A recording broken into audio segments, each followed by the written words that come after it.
और बीजेपी का एक नारा था, 70 साल में कुछ नहीं हुआ। और कल फाइनेंस मिनिस्टर ने जो भी 70 साल में इस देश की पूंजी बनी थी उसको बेचने का डिसीजन ले लिया है। मतलब प्रधानमंत्री ने सब कुछ बेच दिया। अब मैं ये हिंदुस्तान के युवाओं से कहना चाहता हूं,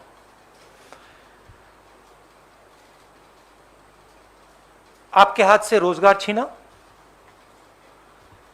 कोरोना में आपकी मदद नहीं की, आपके जो किसान माता पिता हैं उनके लिए 3 स्पेशल कानून बनाए, और आज मैं यहां यह पढ़ना चाहता हूं कि प्रधानमंत्री अपने मित्रों को हिंदुस्तान का क्या क्या बेचकर दे रहे हैं। और इसको पढ़ने से आपको पता लग जाएगा, मुझे कहने की भी जरूरत नहीं होगी कि कौन सा एसेट किसको जा रहा है, और ये जो सिलेक्शन किया गया है ये किन लोगों के लिए किया गया है और किस प्रकार से उनको फ्री गिफ्ट दिया जा रहा है। तो शुरुआत करता हूं मैं रोडवेज। 1.6 लाख करोड़ रुपीस का gift, 26,700 kilometre national highways. Railways जो इस देश की रीढ़ की हड्डी है, जिसके बिना भाइयों और बहनों देश के गरीब लोग एक शहर से दूसरे शहर में नहीं जा सकते। आज जो लोग ट्रेन में बैठे हैं, आप सुनिए,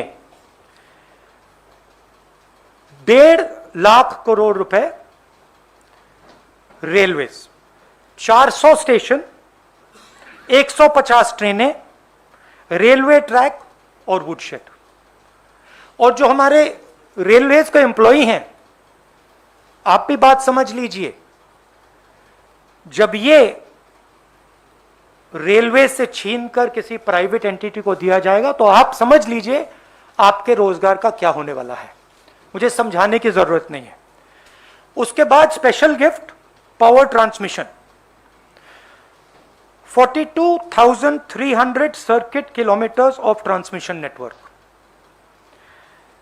power generation, 6,000 megawatt hydro solar wind assets from NHPC, NTPC, NLC. National gas pipeline, 8,000 kilometre GAIL की पाइपलाइन। किसको जा रहा है आप जानते हो। Petroleum pipeline, 4,000 kilometre Indian oil corporation and HCL की pipeline. Telecoms, 2.86 lakh kilometre of Bharat net fibre optic network. BSNL and MTNL के टावर्स। वेयर हाउसिंग, किसान भाई आप इसको अच्छी तरह सुनिए, वेयर हाउसिंग 29,000 करोड़ रुपीस की warehousing, 210 lakh metric tonne food storage. भाइयों और बहनों, आपको मालूम होगा कि ये 2010 लाख मेट्रिक टन स्टोरेज किसको जारी है, कहने की जरूरत नहीं है। Mining, 160 coal mines, 761 mineral blocks. Airports, 21,000 crore, 25 airports. किसको जा रहा है आपको मालूम। पोर्ट्स 13,000 करोड़, 31 प्रोजेक्ट्स, 9 पोर्ट्स, किसको जा रहा है आपको मालूम।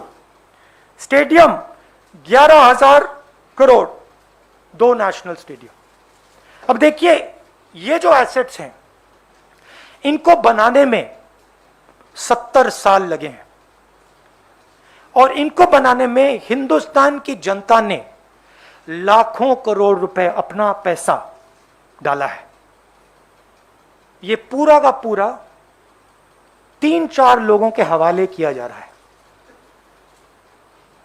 आपसे कहा जा रहा है भाइयों और बहनों, क्या नाम दिया इसका, क्या कहते हैं इसका, नहीं वो एक लाइन थी, नेशनल मॉनेटाइजेशन पाइपलाइन।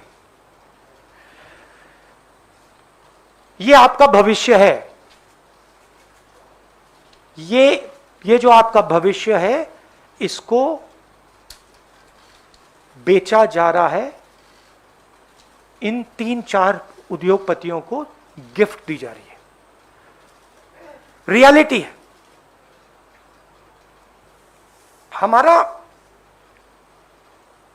हम प्राइवेटाइजेशन के खिलाफ नहीं है, हमारा प्राइवेटाइजेशन का लॉजिक था। लॉजिक मैं आपको बता देता हूं। सबसे पहले जो स्ट्रेटेजिक इंडस्ट्रीज हैं उनको प्राइवेटाइज नहीं करा जाता था। इसमें से रेलवेज स्ट्रेटेजिक इंडस्ट्री हम मानते थे।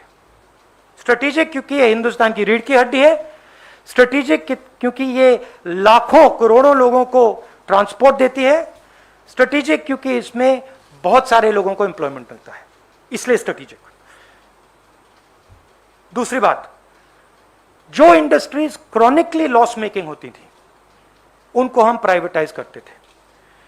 जिन कंपनीज के पास मिनिमल मार्केट शेयर होता था उनको हम प्राइवेटाइज करते थे, और उस सेक्टर में हम प्राइवेटाइज करते थे जहां पे प्राइवेट सेक्टर की मोनोपोली की रिस्क हो।